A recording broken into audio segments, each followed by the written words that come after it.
अस्सलाम वालेकुम आप सबको मेरी तरफ से ईद मुबारक।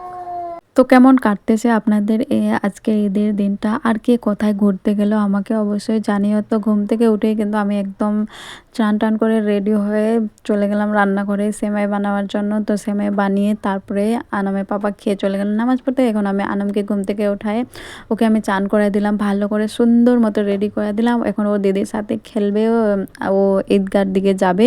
আর আমরা এখানে বসে সবাই মিলে গল্প করতেছিলাম, কারণ ছেলেরা তো এখন নামাজ পড়তে চলে গেছে, আমরা এখন মেয়েরা আছি। তো সবাই মিলে আমরা এখন গল্প করতেছি, খুব ভাল লাগতেছে।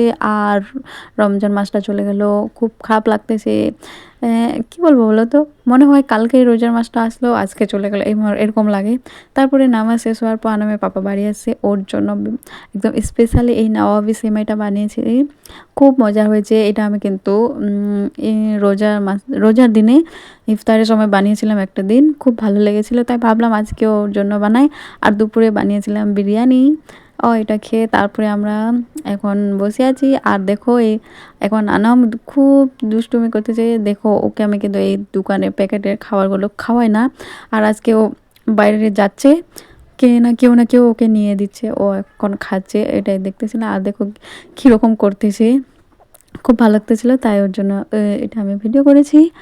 আর আমরা আজকে কোথাও ঘুরতে যেতে পারিনি, কারণ সারাদিন বৃষ্টি, এই জন্য মন খারাপ। কে কোথায় গিয়েছো আমাকে জানিও।